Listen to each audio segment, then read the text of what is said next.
খুব ভালো, good good good. যখন ব্রাজিলকে 2টা গোল দিছে আর্জেন্টিনা, তখনই খুশি লাগছে, তখনই আমি এখানে চলে আসছি আর কি।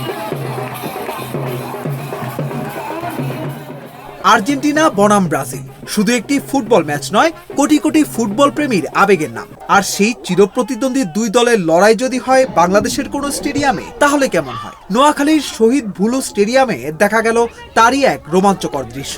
৮০ বছরের বৃদ্ধ থেকে শুরু করে শিশু, কিশোর, তরুণ তরুণী সবার চোখে মুখে একটাই উন্মাদনা, আর্জেন্টিনা না ব্রাজিল। মাদক, সন্ত্রাস, ইপটিজিং ও কিশোর গ্যাং সংস্কৃতিকে না বলার বার্তা নিয়ে নোয়াখালীর শহীদ ভুলু স্টেডিয়ামে আয়োজন করা হয় ব্যতিক্রমী এই আর্জেন্টিনা ব্রাজিল প্রীতি ফুটবল ম্যাচ। খেলা শুরুর আগেই দর্শকদের ঢলে কানায় কানায় পূর্ণ হয়ে যায় স্টেডিয়াম। মনে হচ্ছিল এ যেন নোয়াখালী নয়, বিশ্বকাপের কোনো ভেন্যু। খুব ভালো, গুড গুড গুড গুড। আর এটা আনন্দ সারিকে খাই যাও, কাউ যাইতে পারো। আমি হচ্ছে কি পিজা বার্গার খেতে এসেছিলাম, তো এখান থেকে দেখলাম যে আর্জেন্টিনা হচ্ছে ব্রাজিল হচ্ছে খেলছে এখানে। মূলত আমি এখানে থাকি না, আমি ঢাকাতে থাকি। তো যখন এটা দেখলাম আমার খুব ভালো লাগতেছিল, তাই আমি ওইখান থেকে চলে আসছি। যখন ব্রাজিলকে 2টা গোল দিছে আর্জেন্টিনা, তখনই খুশি লাগছে, তখনই আমি এখানে চলে আসছি আর কি।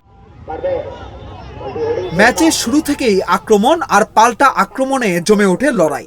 প্রতিটি পাস, প্রতিটি শট আর প্রতিটি আক্রমণে গ্যালারি থেকে উঠে আসে চিৎকার। মুহূর্তে মুহূর্তে বদলে যাচ্ছিল ম্যাচের উত্তেজনা, কিন্তু শেষ পর্যন্ত মাঠের লড়াইয়ে আধিপত্য দেখায় আর্জেন্টিনা। একের পর এক আক্রমণে ব্রাজিলের রক্ষণভাগকে ভেঙে দিয়ে 4-0 গোলে জয় তুলে নেয় আর্জেন্টিনা। হার জিত এখানে কিছু না, আমরা এখানে দর্শক বিনোদন পাইছে, এটার জন্য ধন্যবাদ। আর আপনারা সবাইকে ব্রাজিলকে সাপোর্ট করবেন, নেইমারের জন্য দোয়া করবেন যেন ব্রাজিল এবার বিশ্বকাপে ভালো কিছু করতে পারে। ধন্যবাদ। শেষ বাঁশি বাজাতেই শুরু হয় অন্য এক দৃশ্য। গ্যালারি থেকে নেমে আসে উল্লাসের ঢেউ, নাচ, গান, সেলফি আর বিজয় উদযাপনে মুখর হয়ে ওঠে পুরো স্টেডিয়াম। তবে হারের পরেও মন খারাপ নয় ব্রাজিল সমর্থকদের, কারণ তাদের মতে এখানে জয় পরাজয়ের চেয়েও বড় বিষয় ছিল ফুটবলের উৎসব।